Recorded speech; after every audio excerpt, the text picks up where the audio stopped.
Let me just make sure I understand it. I tended to look at that first blue balloon of $19 to $23 billion almost as a no-project alternative if this were an environmental impact report.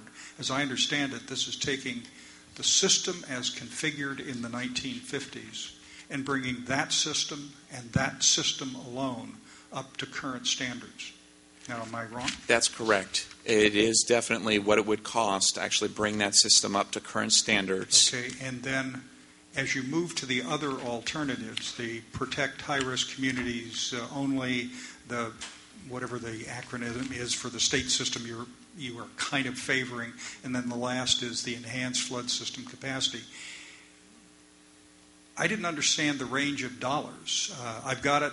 If we don't do anything, we're still going to have to spend between $19 and $23 billion. Let me clarify that a bit. If we don't do anything, we actually sit further off to the left and down on the bottom. We're in the low case. And if we don't do anything, we would actually have the system to continue to deteriorate. We would lose critical habitat. There would be urban communities and small communities and rural communities where there would be continued life loss and there would be continued economic consequences. At this point, Anna, do you remember what the estimated annual expected damages for our no project condition, which is not one of those dots, was? Let me check. Yeah. So Anna will check on that, and I'll continue on. But when we went through and actually talked about what the benefits were for each of the approaches, we speak to the benefits relative to that baseline annual expected damages. So for the purposes of the plan, the no project condition is actually not shown in there. So there's more expenses than what we've shown out there if we don't do anything. Let me ask you this other question, and I apologize. I have not read through except the first 10 or 12 pages of the flood control system status report. I've read the others, but not that. What is the current annual spending, federal, state, and local, for this planning area to maintain the current system? I don't have that answer, so that's something that I can bring back to this group. You understand what I can't get a handle on abstract, what people want, and all that, unless I know what we're doing today. And so if you said to me, the Central Valley flood area, federal, state, local contribution annually for the designated levies, not everybody's privately owned levies, but the designated responsible levies is $1 billion a year. I'd say, well, over 30 years, we're going to spend $30 billion. But then we're going to do something else that's going to tack on another $23 billion to that, maybe. I mean, I just, the numbers escape me. There's three costs that are really here. And I'm displaying really one, which is the capital improvement costs. Mm-hmm. And so when you're looking at those dots of billions of dollars, this is a cost in and above to move us into a better position. And by spending those capital improvement costs, we actually reduce the annual expenditures on the two other types of costs. The city of Sacramento had a recent consultant study on their schedule to replace underground water pipes in the city. And the consultant actually put it in understandable terms by saying, given the present rate of spending, you will replace your system every 650 years, which has driven the city to actually propose rate increases for replacement of 100 miles of 100-year-old plus pipes and all the other stuff that goes with it. Where are we on the Central Valley flood project today? How much are we spending capital to replace it? And I mean, is this one of those typical things where we invest money one time, everyone acts as if it's going to be an eternally available and constantly maintained project at no particular cost, and we act shocked 50 years later when we find out it's getting older, getting creaky, isn't providing the service, and will cost bazillions of dollars to repair? Okay. Let me clarify that again. That's a good question. That's definitely why we're talking about going through and investing the money out here, is to move us away from that current or that current situation. So the other two costs, in addition to the capital costs, and there are some O&M costs that are hidden within those elements and those cost estimates there. So that second cost type is the annual cost that you would actually expend to maintain the system to actually provide you the additional or the real benefits that it was justified for in the first case.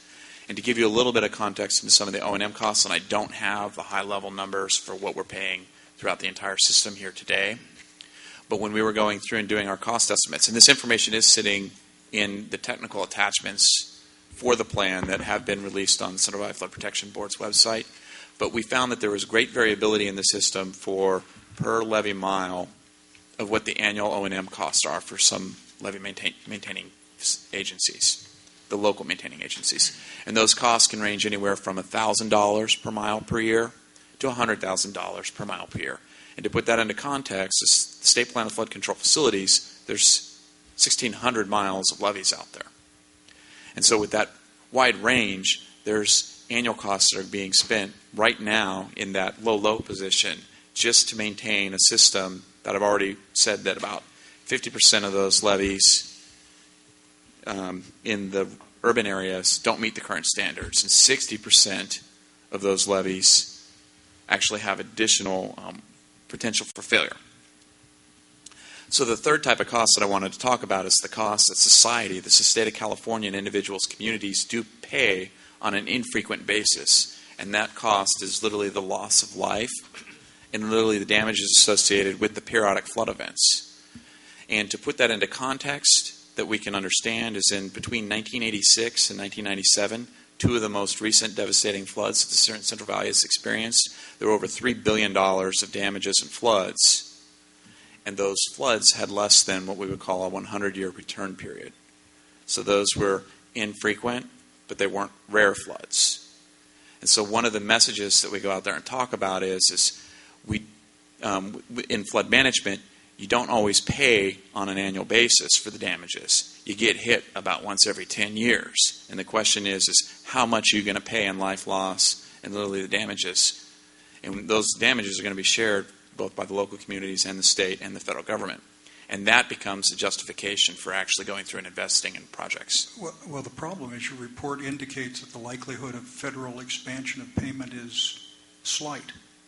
And if that's slight, then it either means that locals are going to pay more, the state will pay more, or locals and the state will pay more. Or a third option, which is to actually go through and demonstrate that there is a significant federal benefit and justification for going through and securing additional funding. And so one of the intents of having a recon level study here is actually documenting the costs so we can take these documents literally to Washington to be an advocacy piece to show that there is a cost savings to the people of the United States for avoiding the costs of damages. Because when the damages are incurred anywhere in the United States, as I said, the locals immediately take the first cut of costs, but the reimbursement comes out of federal funds. Well, that's recovery from a disaster, and that's why everyone's so anxious to get FEMA level levy standards so they can qualify for federal reimbursement. But that involves a decision by the state of California to extend the scope of its legal authority to build, maintain, repair protected levees that are not currently within the system, at least as I understand it. As I stated earlier, the department actually has ongoing programs, both statewide subvention programs. So the statewide subvention programs are spread throughout the entire state and include levee projects down in Southern California. It has a very specific Delta Levee Subventions program and a Delta Special Projects programs. Well, that's the discretionary program. It's not the mandatory program. That's a levee investment fund that is given out periodically when the legislature makes money available? The subvention program? That is correct. Well, that is correct. Let me ask you a question. On page 4.38, you get to your preferred alternative, the state strategy, whatever, I can't remember the acronym, the SSIA, and you have a chart, and it says Figure 4.7 illustrates the potential allocation of SSIA costs to state, federal, local interest. State will pay 46%. Roughly $7.7 billion. The feds will pay 46%, roughly top end $7.9. The locals will pay 8%, $1.3 billion. Now, you also have a box saying, and the state needs a general obligation bond to cover the state share. I'm just reading it, and I understand. Does the Department of Water Resources believe that the current cost-sharing ratio exemplified by this chart is the only cost-sharing ratio that should be examined? No. Okay, does the department have a preference on cost-sharing or a policy recommendation? Sure. So let me provide a little context into that. So where we show an equal state and federal contribution, 46 federal, 46 state, that ratio is going to change from project to project. And really the knob that will change that level will be based on a demonstration of federal interest in that project. So traditionally, from a core feasibility study, when you're going through and investing in an urban area, due to the fact that there are significant economic damages and life loss associated with those areas, it's been very traditional and very, I should say, easier to go through and do that justification to get what would be a traditional 65% federal cost share for those types of projects. And so where the state has gone down and showed that this plan is portraying that there would be a 46% federal cost share, we recognize that there are going to be some features that the state is interested in continuing to reduce the flood risk in, that the cost share is going to be shared between the state and the locals. So that literally brings that ratio of 65% down when you look at it from a system-wide context. So when you go to individual projects, there will be projects with high federal state cost shares. There will be projects with low federal participation and low federal cost shares. And when you get to multi-benefit projects, projects that aren't just based on a flood risk reduction, that federal cost share can range anywhere from 30% down to as low as 20 or 15%. And the overall project cost will be a blend of those as well. And so it literally is one of the next steps is to go through and develop in 2013 a financing framework document. But in order to have meaningful discussions in developing that financing framework document, the state needs to have this high-level system picture of what we think the total investment need is for the state. And when I say the state here, I mean the people of California. And then from that, what are some of the core features and elements that we actually need to put down onto the table that we want to work on? And then based on that, talk about what are the opportunities to have flood risk reduction, what are the opportunities to have multi-benefit projects in there, literally what is the environmental benefit associated with that project, what is the potential water supply benefit associated with that project. Does the Department of Water Resources flood program cost-sharing ratio differ throughout the state of California? Yes. So one flood agency would have to pay X percent, another would pay more, another would pay less. Okay. Is there a chart that shows those variations? No, I didn't find anything in here, but it might be in the status report. No, it's not in the Central Valley Flood Protection Plan, and I'm hesitant to jump out too much, provide too much detail there, because that's not my area of background. I understand the Central Valley is unique in many ways because there's a history of congressional action and some state action and lawsuits and all of that, and we've tended to view the Central Valley as a whole.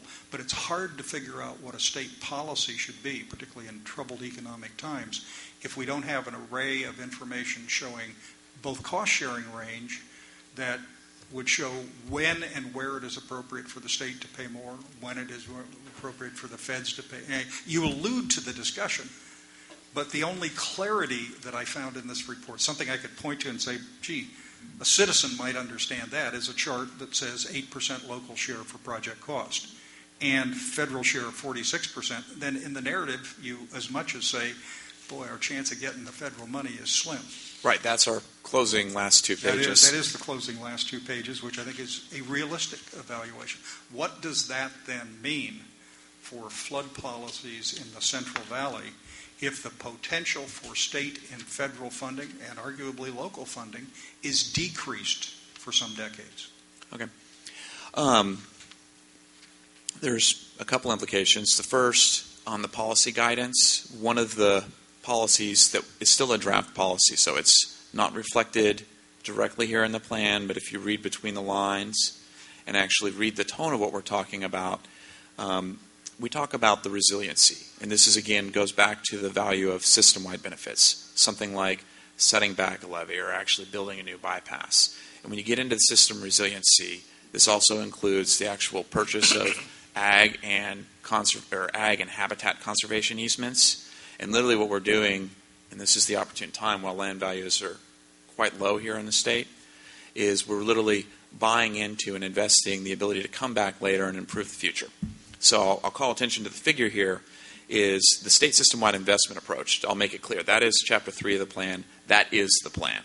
Yeah, and that's a preference of DOBR. Right.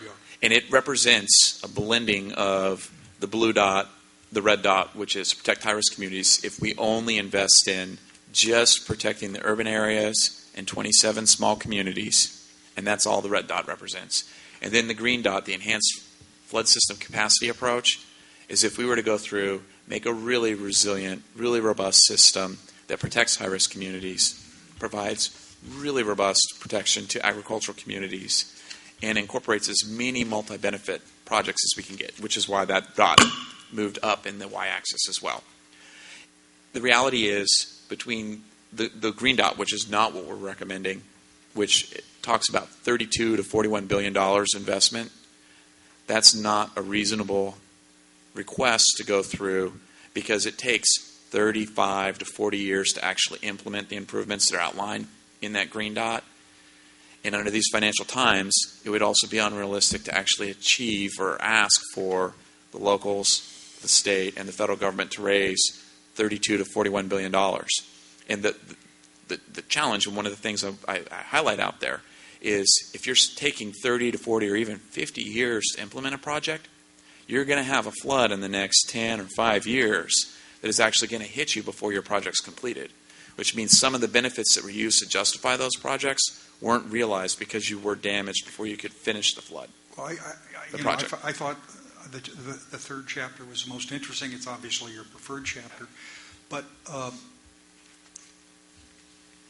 most of the activities you're taking, as you call them, assembly of the most promising, affordable, and timely elements of the various components. Most of them are physical changes. Nothing wrong with that. But, for example, a lot of narrative says, gee, bypasses are good, but as you well know, the politics of flood control is most property owners prefer levees. They don't like bypasses unless it's on somebody else's property. In what sense of priority do you place the issues of bypasses compared to levee in this report? Right. So in there was an implementation phases that were discussed. And I apologize, we had a figure that got pulled out of the public draft. But there's really three types of, and we use the term phases, and I'll take blame on that. That was my language, and it's confusing people. But it's really the three types of approaches you can use to reduce flood risk. And it's what we call the foundational improvements, which that really includes raising levees or repairing levees. Then the next type of improvement that you can go through, which take much longer, they have a larger footprint, so there's more stakeholders involved, the dollars associated with them are more complex, and so the timelines get longer. And these are basically what we call system flexibility types of improvements. And these would be small sets of setbacks. And so you're really starting to get into the world of multi-benefit projects. And then the third and most significant type of system improvement are really what we would call reducing peak flow improvements. These would be reservoirs. Those are operational. Well, it's not just operational. It's reservoirs or actually true bypasses. Yeah, right. And the reason that small sets of bypasses or the setbacks, when you do individual setbacks, the benefits are still fairly local or regional in their basis. You have to do but a when lot you of get individuals to get right, much impact. Exactly. But when you get into tens of miles of setbacks, you really are talking about creating a new bypass, really opening up the floodplain. And in those situations, the benefits are felt throughout the system. You've really attenuated or reduced the peak flood height. You've basically, you get some additional recharge. You've opened up areas of the floodplain for habitat types. And there's various types of habitats that come from that. And so those have such a broad footprint and a broad range of stakeholders that they take decades to implement. So I would say that the plan really advocates that you need to work on all of these at the same time. Because if you focus just on traditional foundational improvements, which you have to, because they're easy to get done, and as you get get the foundational improvements finished, and it's the way sort of the business as normal approach, we are actually reducing the flood risk out there. But if you focus all of your effort and all of your resources on those, you're not going to be advancing and doing the studies that are needed to really pull the parties together to come to a consensus on what the final form or shape of a system-wide improvement. A consensus? Okay, yeah. A Quaker-like consensus? Will all parties sit in a room, be quiet for years, and at the end agree that whatever should be done should be done? Okay, I wouldn't say 100% consensus, but towards a general view.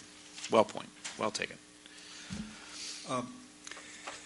The report and narrative mentions other factors that are complicating it, intensive urban growth in areas protected by levees which are insufficient or sufficient. But you leave open the question of whether anything should be done about that. Well, this goes back to the cost shares. So one of the policy items and directions we're moving towards is the state's vested interest in a flood improvement project. And we talk about structural improvement projects and non-structural. And in English, a non-structural project means that you're making more effective use and more frequent use of the floodplain. You're still doing structural things. You're still moving a levee or using a reservoir. It's like changing the weirs, the Sacramento. Right. Yeah, but the non-structural just makes more effective use of the floodplain, more frequent use of it from the flood perspective. And as you go to those, since you get additional resiliency and flexibility out of the non-structural approaches, the state would have a vested or higher cost share interest in there. So this goes to the next step. If you're suggesting that when people intensely develop behind levees, the locals who authorize it should pay a larger share of cost, I did not see that recommendation. No, what I'm suggesting is that as we go forward, the mechanism for the state to actually provide grants and the local assistance to the communities to actually enact the flood improvements come through a variety of programs. There's different colors of money, and as that money is literally programmed through bond language or legislative authority or through our own guidelines and programs within the department, we have the ability to promote and say that the state will pay more for a project that incorporates non-structural features than we will for a program that incorporates structural features. More than 46%? Yeah, because that range, that state cost share, in some cases the federal cost share goes up to 65%, which means the state cost share goes down. And what you're saying is that when a project helps serve state goals, the state might consider investing more in that project. Correct. I don't want to put words in your mouth. But that's exactly right. Which state goals are most important? Which state goals are most important? And it depends on the... You have some general categorization in here. Right. So for the purpose of the plan, we're talking about flood risk reduction. And then we go through and also take into consideration the environmental benefits, the water supply. Mm-hmm. When you get into other programs out there, and this is the real opportunity, is there'll be other programs that are interested in getting habitat conservation. So their primary goal is going to be the habitat. Now, the advantage is, and this is where the bypasses come into play, the habitat and the flood bypass can actually take the same footprint and talk about a cost share between those two funding sources to achieve more benefits than the two programs could achieve alone. And you get a cost savings. And the standard process for going through and doing this is talking about what are separable costs and what are joint costs. At what stage in the review, adoption, implementation of this plan do you expect cost share ratios will be presented, evaluated, and adopted? So this plan is to provide the context for those discussions. And where will the discussions occur? At the regional flood planning level. So in Chapter 4 of the plan... By whom? I mean, who sets the cost sharing ratios? The state and the federal government and locals get into discussions on that. So, and the department is not recommending any change in existing cost-sharing ratios? Not through the plan. Through anything? I don't know. Meaning there may be a program out there that is talking about in their next project solicitation proposal that they might propose to change their cost shares. So in the department, this is stepping outside of the context of the plan, when we go through and have a program, meaning that there was a legislative directive that was given to us either through legislation or bond language, where when we establish that program, when we set up the guidelines for that program, that's when we actually develop a cost share range in that program. And then individual projects, as they're selected, based on how they rank within that solicitation group, that cost share might change. And literally the measure of how that cost share changes depends on the types of benefits and the value of the benefits that the project proponent was able to demonstrate to the state. But the Simplified Flood Protection Plan isn't getting into that. The next step for us is, and the plan does talk about this, is to work to development of 9 regional flood management plans. And in those areas, we're hoping to have the locals, those potential project proponents, come to the table with the state and actually enter in, I would like to see this feature, or this feature, or this feature. There might be multiple. What are the opportunities for getting projects working together? And based on those discussions, we will talk about what a more refined range of cost shares are based off of what the actual finance capacity of those local entities are. And then that will have the effect of changing what we would go and refine what the state needs to raise to bring additional money to realize those local projects. Now, concurrent to that, when we talk about those 9 regional areas, there will also be what we've identified in the plan, the system-wide benefits. So the state needs to, on its own, begin working on 2 basin feasibility studies. So earlier I talked about when the state originally provided assurances to the federal government in 1955 and 1957 for the state plan of flood control facilities in the San Joaquin and the Sacramento basins, respectively. We would have to go through and do a technical analysis again to assess what is the current performance of just those 2 river basins, and then what are some more specific details of the bypass expansions and the system-wide features, and what are the beneficiaries for those. Because in the plan, when we talked about what the benefits of each of those 4 dots, we looked at what I call first-order benefits, which are, in the flood world, we're really talking about the reduction in annual expected damages due to flooding of structures or crops. We did get into some of the regional economic benefits. We talk about moving into the state system-wide investment approach, Chapter 3, that there would be a $900 million annual savings from implementing that approach. So that starts to get into your earlier question of what are some of the dollars on an annual basis that we're talking about. We did that, but we didn't get into all of the system-wide benefits that would be achieved by having a more robust, resilient system. And the reason we didn't do that is you literally get into a situation of spending dollars to chase the benefits that would be further refined in the discussion and the development of the regional plans and bringing all of those stakeholders out there. And the benefits that you would get from a really detailed system-wide level analysis are going to be different than the benefits you're going to get from the project level design, which has that stakeholder input. When I finished reading this first document, I went back and took a look at the Department of Water Resources 2005 white paper on flood control. This seems startlingly weaker than that. Weaker? The information is terrific, by the way. The graphics are terrific. The evaluations, the supplemental material, the policy foundational stuff is very valuable. But the policy recommendations are not clear to me. And you seem to be dodging some of the tough choices that everybody has faced for 160 years. Who pays how much? And do you want to close your eyes to increasing the number of people at risk in flood-threatened areas when you already say there is not going to be a pile of federal money immediately available?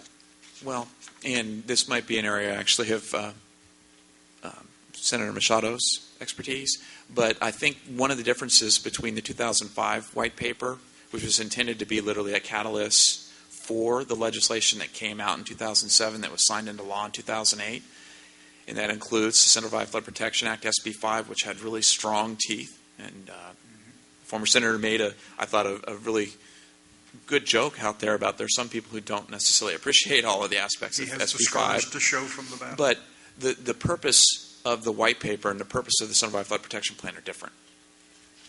We have the 2005 white paper. We have a lot of the policy recommendations from that paper were enacted into an excellent set of law. And in addition to SB 5, I'm going to go through and list, just for the record, that we also include in the flood safe legislation, SB 17, which actually required the state to actually come up with a descriptive document for the state plan of flood control facilities. That's the first time that we've gone through and pulled all that information into one report with one voice, and it's really one size shopping. That information wasn't out there before. AB 5 actually called upon the state to develop new cost share formulas. So we've gone and done that work prior to the adoption of the Center Flood Protection Plan. But the realization is that you constantly have to go through and develop new cost share formulas. And so they're not something that's static. They change based off of the beneficiaries for a project and also society's current needs.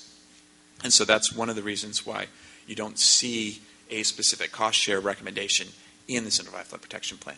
AB 70 called on cities and counties to actually, they have to share in the damages for development in previously undeveloped areas if there's a flooding event. And so this is actually putting local communities responsible and accountable for the local land use decisions. The Department of Water Resources has no legal authority to go through and really change land use decisions. Those zoning ordinances and the general plans happen at a county and local level. And the legislation that came out in 2007, which was reflected in the 2005 white paper, recognized that and moved that direction. So the Simplified Flood Protection Plan is now focusing in on what can the state do from a system level perspective, because there is no other voice. You're not going to get just two counties really working together to achieve a system benefit that benefits everybody in all 58 counties. The next two pieces of legislation, AB 156, required the state of California to release annual flood risk notifications. We've done two now, where we've sent over 300,000 notifications to properties in what we call our levee flood protection zones. And the impact of those is we're hopefully seeing that people are buying insurance, that they're getting their evacuation routes planned, that they're actually flood-proofing their structures, that they're having much success on that. Well, it's hard to measure it over time. It takes a number of years for people to get the flyers, to actually go through and start purchasing. We're also a victim of the circumstance of Mother Nature. And when the first year the program went out, in 2010, we were on the tail end of a drought. We had a wet year right after that, and then 2011 the flyers went out.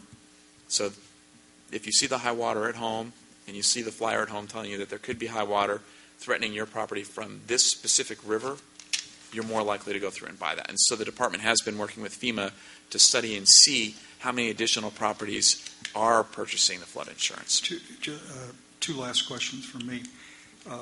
I don't know whether you've seen it, but the Department of Water Resources and Secretary Laird got a letter from state and federal water contractors, San Francisco, Contra Costa, Alameda County, Zone 7, on what they call early action stuff, a set of spending. I think the total is $163 million. And I didn't have time. It was an interesting letter because it was a diverse interest proposing it. They were proposing actions.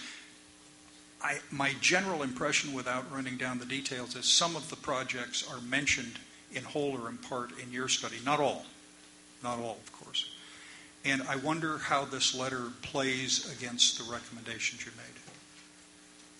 I think it would basically be one of the starting pieces for discussions in the regional plan development. So in the Central-Valley Flood Protection Plan, in the Delta, there was a Delta South region and a Delta North region. And then I also would say that the lower Sacramento region, since that includes the Yellow Bypass, would also be a region of interest to the Delta. That letter would be sort of one of the starting pieces to bring to the discussions at the regional plan development, but it doesn't directly tie to the plan. And I am familiar with the letter. Yeah, here's just a thought that occurs to me. The regional plan development only is going to follow adoption of the plan, I assume, by the board and the further development of that three-tiered process till you get to an implementation stage, right? Right. I wanted to add one thing to that is one of the incentives is the state has to create a program that can actually, the cost of participation to the local agencies in those groups, their time and money is spent also coming in and working with the state. So one of the things we're considering doing is actually creating a program that could be a local assistance program, literally a local assistance plan formulation type program. And that wouldn't be the program's exact name, but it would be a program to help bring communities to participate in that regional planning process.